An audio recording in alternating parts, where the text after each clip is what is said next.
Hello and good afternoon, everybody, and thank you very much for taking the time to join us today on this very important and topical subject of menopause in the workplace. Today, we are going to be looking at what exactly the menopause is, the impact that it is having on business and how we can support our colleagues who are going through this transition. And then also Hayley, who's joining me, is going to talk us through what we can do personally to manage symptoms naturally. We want this to be a very interactive session, so please do feel free to post any questions in the chat at any point, and we will get back to them. We will also do a Q&A at the end.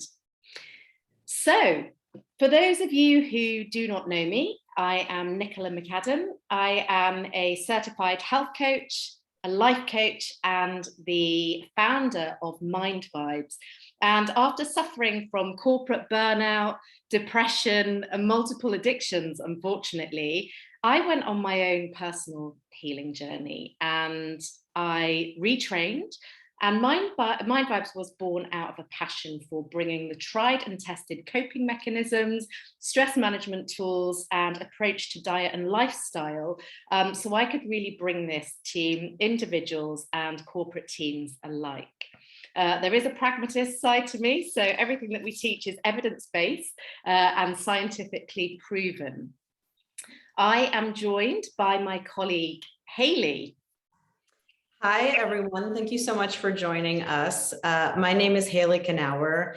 My health journey started when I was diagnosed with an autoimmune disease as a teenager and really just made it my life's work to figure out how to heal myself without prescription medications.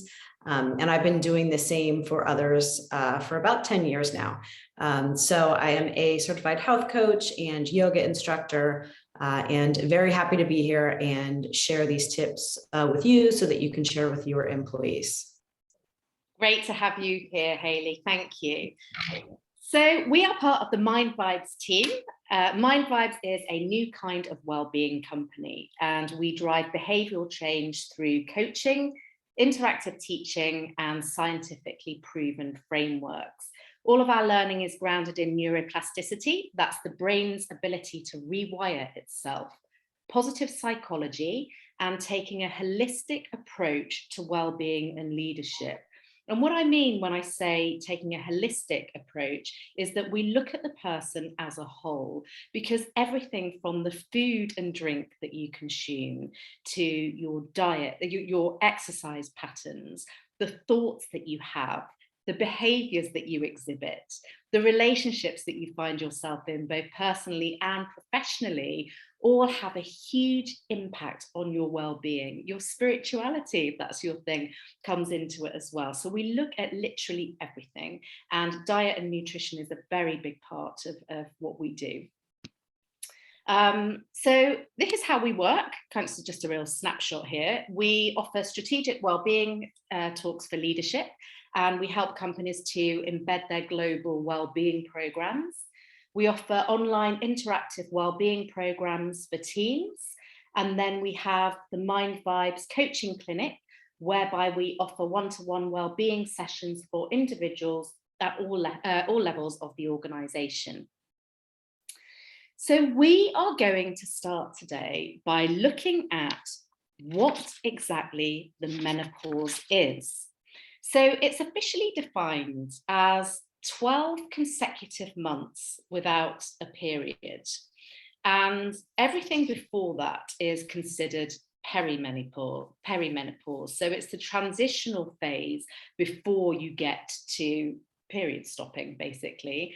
But when you hear people refer to perimenopause or menopause, they are essentially talking about the same thing. The average age of menopause is around 52, but it can literally happen at any time. It can happen in your 30s, it can happen much later in life, And it's not just the traditional female bracket, you know, transgender people, people who are going through cancer treatment. This can cause early onset of menopause, as can having a hysterectomy. So it's a really big section of society that we're talking about here. And the most important message here is that it causes a long-term hormone deficiency in the body. So it is absolutely essential that this is managed. So perimenopause is the phase before the actual menopause, which usually lasts around 6 years and generally speaking starts around age 45 in women, where you might start to see changes in your body. Period stopping can literally be the very last sign that you're in this life phase. Right. Thank you, Nicola. So a very simple way to explain menopause and perimenopause are just changes and imbalances in our hormones, right? So hormones are the chemicals that coordinate the functions in your body by carrying messages through your blood to your organs, skin, muscles, and all of the other tissues. These signals tell your body what to do and when to do it. So healthy hormones are essential for life and for your health. Estrogen is the building block for neurotransmitters like serotonin, which is our happy chemical in our brain. It also gives us healthy hair and skin. It helps with quality sleep, which is how the body heals, restores, and recovers from inflammatory triggers of the day. Progesterone is the female sex hormone responsible for protecting the lining of the uterus. It also prevents uterine cancer. It can help with maintaining HDL, which is the good cholesterol. It also reduces symptoms associated with menopause, like mood swings. So because we're ovulating less frequently during perimenopause, we're producing less progesterone. During perimenopause, estrogen levels start to decrease, and this is what causes mood swings, brain fog, lack of motivation, irritability, anxiety, and depression. And these symptoms are super common, but make it really, really difficult to perform everyday tasks, especially work. And these symptoms, physical and mental, cause serious health issues in the body. And when our hormones are low, particularly estrogen, we are less able to support bone growth, and we're at risk of depression, heart disease, dementia, cancer, chronic inflammation, and cognitive changes. So this is really serious stuff, and it's essential to manage our hormones here, right, Hayley? No matter how we choose to do that. Absolutely. Mm-hmm. Now, these symptoms begin in the perimenopausal years, and if they're not controlled, can result in, these are just a few of the symptoms, actually. But if we look at these: reduced concentration, reduced confidence, hot flashes, night sweats, anger, food cravings, insomnia, anxiety, vaginal dryness, loss of sexual desire, depression, weight gain. Phew! I mean, this is literally just a few of them. So if we look here at the impact that this is having on the individual, it's really serious. And if you look at things like reduced concentration, you've probably heard people talk about brain fog. That can be really detrimental in the workplace. Reduced confidence, I mean, how is that going to affect your performance at work? Depression, the same thing goes here. So not only are we suffering on an individual level, but this is also going to really impact people's performance and the overall business efficiency. Now, this statistic is absolutely staggering. In the UK alone, 1 million people have left the workforce due to menopausal symptoms. Now, this is very senior people who are often at the peak of their career, at their peak earning power. They're often in very senior leadership positions, they have a lot to bring your business. They have a ton of experience, and they are really, really struggling with this. And when we look, just going back to the symptoms, this isn't just, the odd night sweat and bit of anxiety we're talking about. We're hearing of people feeling like they're going mad. And as a result, 10% of women are considering giving up work due to their symptoms. So it feels like we still have a job to be done here. Unfortunately, in a survey, half of women said that they feel like the menopause is still treated as a bit of a joke in the workplace, which is really sad. And I think a lot of people don't understand maybe how severe these symptoms can be. And people often don't feel comfortable enough talking to their employer about what they're going through. And a common theme for challenges here is still a lack of awareness. Now, I know that some of you are doing really great stuff. There's so much in the press and on TV at the moment, but there is still this lack of awareness. So we really have to keep pushing that message out there. Empathy is huge. And also some complete ignorance around menopause and its impact. When you have things like disturbed sleep, severe mood swings, the impact is absolutely huge. And if we look at productivity and revenue losses for business, the global menopause-related productivity losses are estimated to be more than 150 billion US dollars a year. So this is a really important subject. I'm glad you brought that up, Nicola, because, on an individual level, these symptoms are really debilitating. But as a bigger picture, they are definitely affecting entire businesses. And so it's important to realize the impact on, what these organizations are potentially suffering. It's a two-pronged approach, right? Because it's supporting those who are really suffering, and then looking at the overall impact on your business revenue and performance, productivity, etc. The lack of awareness, and sorry to call out guys here, this is just one quote, but so some women struggle if the line manager is male, and particularly if they're a younger male. So I guess that could be quite challenging, right? If your boss is 10, 20 years younger than you, it happens, and is male and doesn't have much awareness. I can imagine that would feel really awkward to have those open and honest conversations. So it's just really something to be mindful of here. And these are some of the quotes that we've heard, which are really sad. The lack of confidence and depression were symptoms I did not expect. The menopause triggered mental illness, and it was trying to cope in silence that did it. So people suffering are still really trying to find their voice when it comes to the menopause at work. I think that my place of work would have no empathy because, quote unquote, it's not a real illness. Or I'm still keeping it hidden for fear of being made redundant. So there's a real issue here around women feeling like they are not necessarily going to be taken seriously. So what can we do in the workplace to support this? There's clearly still a piece around raising awareness, overcoming that stigma, and just continuing to push that message out there.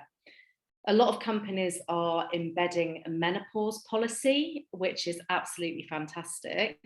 And don't forget that, there's legislation and best practice to adhere to, because you don't want to be open to any kind of grievances here if you're in HR, as many of you are. Hosting virtual talks is a really nice way to both educate and encourage employees suffering to share their stories or offer helps and tips to each other. A few of my clients do this and it's received really, really well. Equipping people managers, so the Gen Z and millennials who are very far off this life phase feel really equipped to have open and honest conversations with people in their team about it. Counselling is proven to be very effective at this life stage, especially CBT, cognitive behavioural therapy, and naturally workplace coaching and wellbeing programs.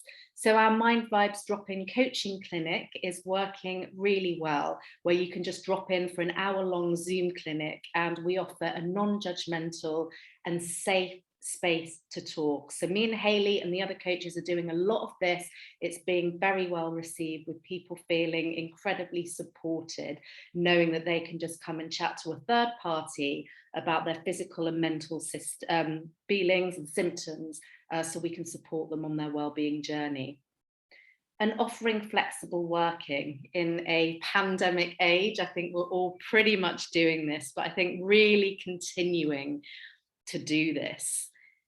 These are just a few ideas from us. But I would love to ask you, as there's some great people, big brands in the room, and we can all learn from each other, right? So I would love you to post in the chat, what can we collectively be doing better to improve this situation for ourselves or colleagues suffering in the workplace? You may want to post something that your company is doing that's being really well received, or literally just post any thoughts that arise as a result of this conversation. What can we be doing better? Joanna said, openly discuss with colleagues. I would love to see more of this, for sure. I think it really is a case of everyone being open and saying, do you know what, this is happening to me, or my partner, or my friend. Yeah, just really attacking that stigma by inviting that conversation into the workplace. Ruth, better education for all, for sure, because this topic has a lot of airtime at the moment, but there really is still an education job to be done there. Dana also thinks open conversations, providing education and training for people managers, absolutely. Maybe there could be some menopause specific training that you roll out even as part of your induction, or for all new managers, for example. Webinars like this available in the workplace, keep talking about it in education, absolutely. And here's something MindVibes are doing a lot of, just being that voice for well-being at this stage of life. Sarah, our company has a closed forum for women to come together to discuss, which is really helpful. That's a lovely, really lovely idea.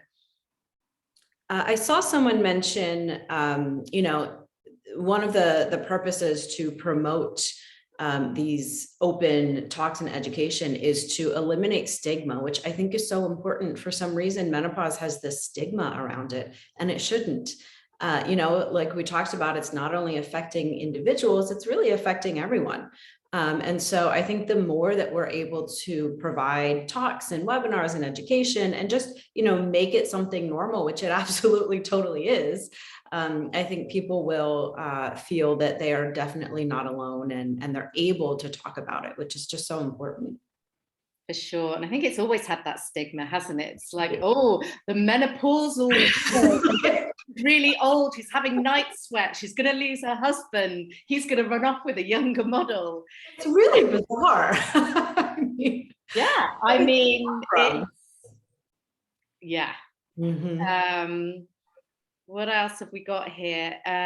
Ellie, I think equipping staff representatives, such as union representatives, and consultation group representatives on the issue, so they can support colleagues and hold senior leadership to account. Great. Yeah. And I think, like any of these things, when you're trying to create any change within an organization, it really needs to come from the top, right? It's like mental health. You really need the leaders to be standing up and being open, being vulnerable, and really giving permission for other people in the organization to do the same, if that's the way we do things around here. Mhm. Sharon, including menopause in the inclusion discussion, absolutely. And companies that are more inclusive and diverse are proven to have happier employees and basically make more money, which ultimately is what business is about. We have mental health first aiders and a wellbeing team, amazing, who focus on a topic per month in the workplace to encourage people that nothing has a stigma, and there are always people to talk to and encourage support. Great. Here's what we really need to see more of. Being able to have non-judgmental conversations with others, absolutely. Steve, some of our clients create campaigns in our digital library to educate the workforce. That's lovely. Really nice idea. Very creative as well. Lisa, BWH are offering information to all staff, including awareness for all genders on how they can support, even if not directly affected. I love that. Exactly. Yeah, because if you're going through a severe operation, people don't know that menopause is, you're experiencing the early onset. If you're transgender, it could be your partner who is going through it, your friends, your colleagues, even if you're not directly supported. Shouldn't be thought of as an illness. Exactly, it's not an illness. Removing the word illness would be a great help. Totally agree. Dana, send all the managers to a menopause-specific workshop, but somehow they need to be followed up on the takeaways. I think the more that we talk about this, the more normalized it becomes, and that stigma automatically starts to disappear. Get Exco members to sponsor the company approach. Yeah, lovely. So another leadership piece there again. So some really fantastic ideas here. I think the main message is keep doing what you're doing, do more of it, really encourage those open conversations within the workplace. And yeah, I mean, some of you have some really great ideas here. So I hope that you're vocal about those in the workplace. So yeah, really thank you a lot for your contribution there. Phil, I think pre-work, sixth form or college apprenticeship levels, safe spaces for women only, but also mixed for mutual understanding. I had no idea of the seriousness of this issue, and I'm 54. A memory, I was actually joined the queue for a meeting the sixth form for sex education, but women only, and lads did not have such thing. Brilliant, I love that.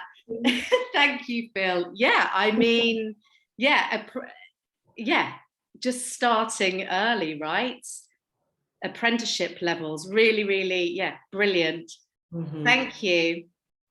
And that's such a great point, Phil. The education and the support that is out there is really just centered towards women, but menopause can affect, your partner, it can affect your people around you, your coworkers. It's not only an issue for women, it's an issue really for everyone. So we should all be educated around it. Yeah, for sure. So Hayley, if we are suffering, or people that we know are suffering, what can we do to manage those symptoms naturally?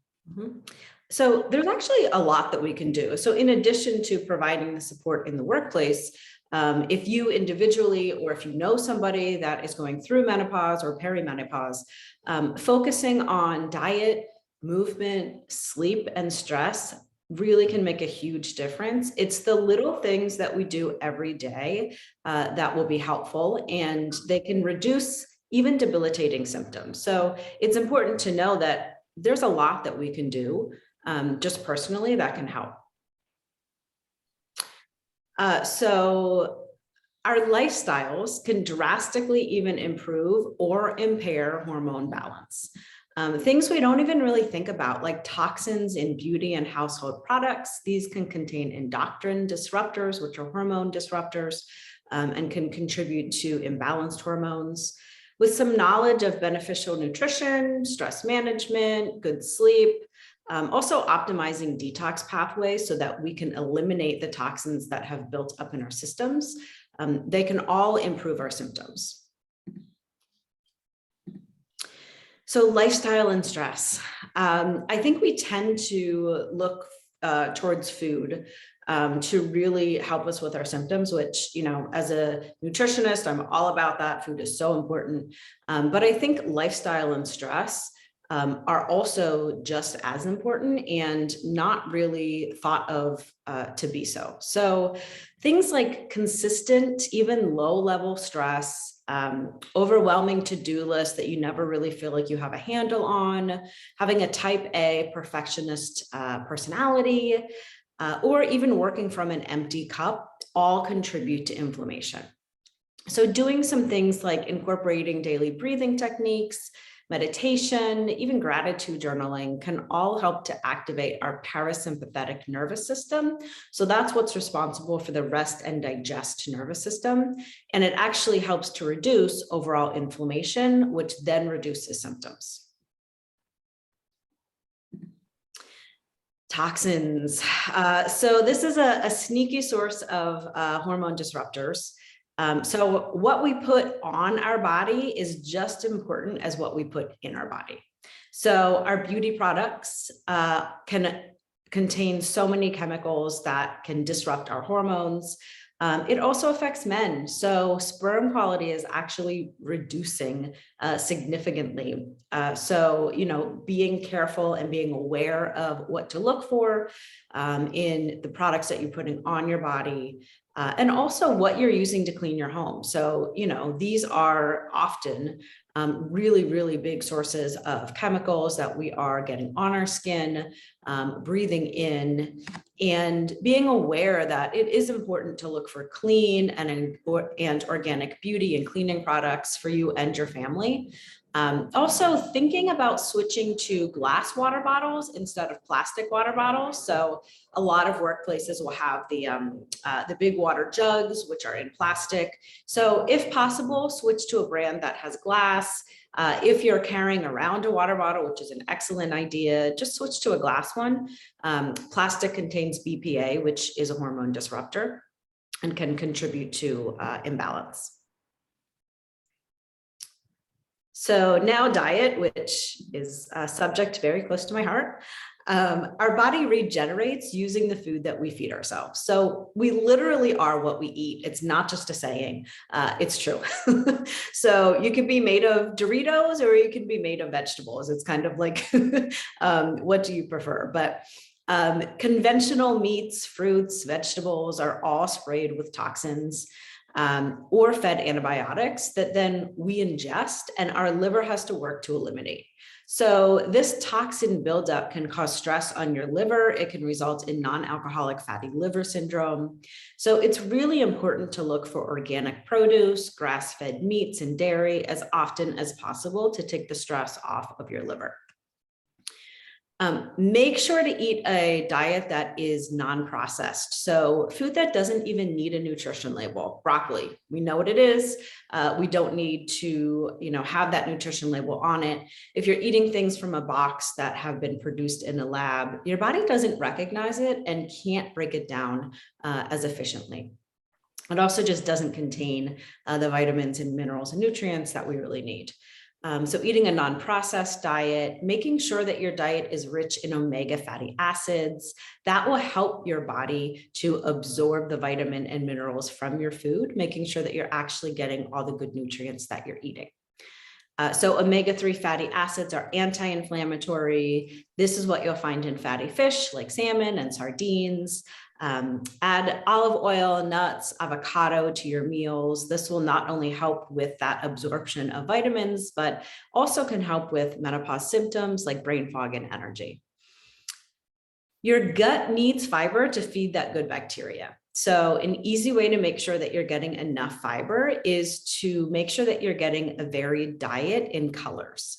Make it a game. Count your colors, aim for 5 different colors a day. If you have kids or grandkids, this can be kind of like a fun activity for them too. And it can ensure that you're not only getting enough fiber, but enough nutrients too.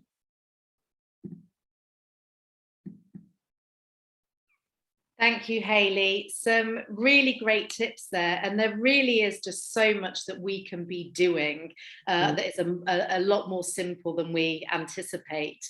And I think, pharmaceutical companies and supermarkets often have so much to answer for in terms of the stuff that we are just spoon-fed instead of, just eating pure whole foods that are really going to help to balance our hormones.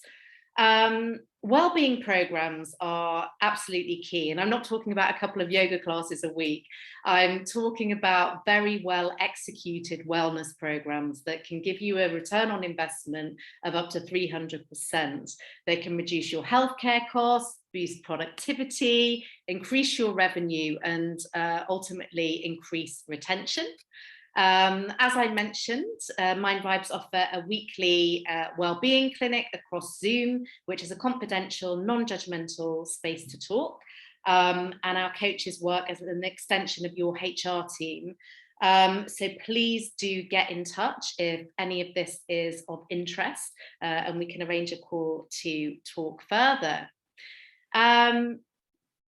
We also have our Herself program for women. This is an online interactive program over multiple weeks that will allow you to increase your confidence and resilience, help drive a better work-life balance, help you to achieve optimal hormonal health, manage anxiety, and work with a one-on-one coach to achieve your well-being goals. So that is us. Do you have any questions? Please feel free to post them in the chat. We've had something that's come up here from Falami. I think education is important for all genders about menopause, absolutely. I do feel that women of colour have the added perception of being seen as aggressive, which sadly comes with the social norms of our society. I think it would be important to hold conversations around cultural difference and menopause symptoms. That's some really great input there. Yeah, I mean, cultural norms and menopause symptoms. So something else to consider here as part of our diversity and inclusion approach. Absolutely. Thank you for posting that. Yeah, thank you, Falami. Does anyone else have any questions?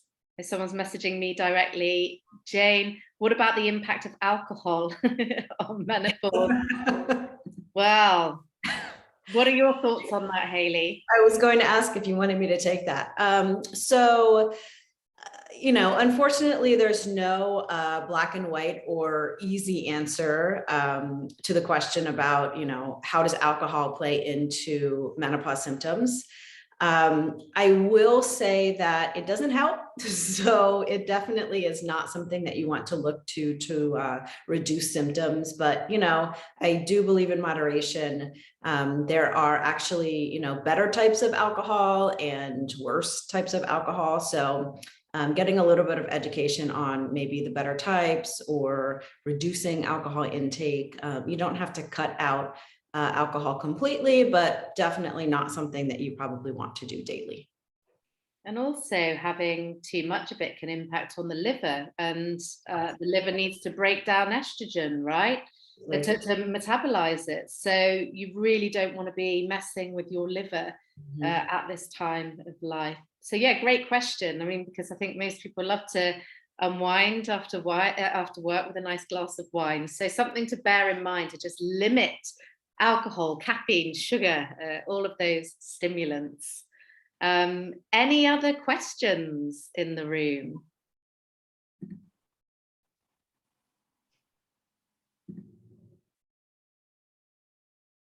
Any other thoughts? Anything that's come up as a result of this conversation?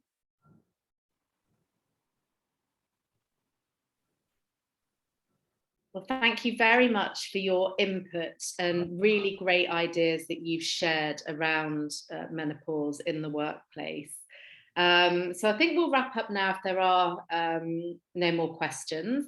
We have recorded, so I'm happy to send this to you to forward to any of your colleagues or for you to rewatch. And please feel free to stick around at the end, say hello, or ask any questions in confidence. We will hang around for a few minutes.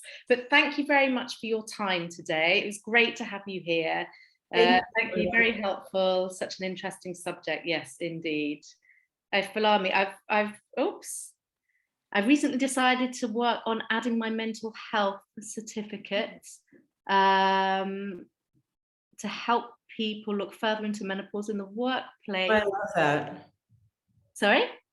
I love that you're doing that, Falami. Brilliant. Oh, you're very welcome, everyone. Thank you.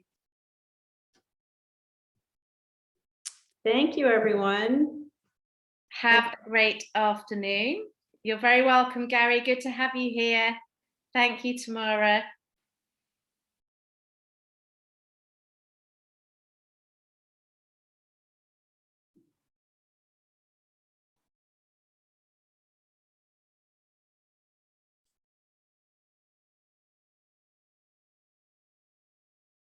Okay, so I'm going to stop here, okay?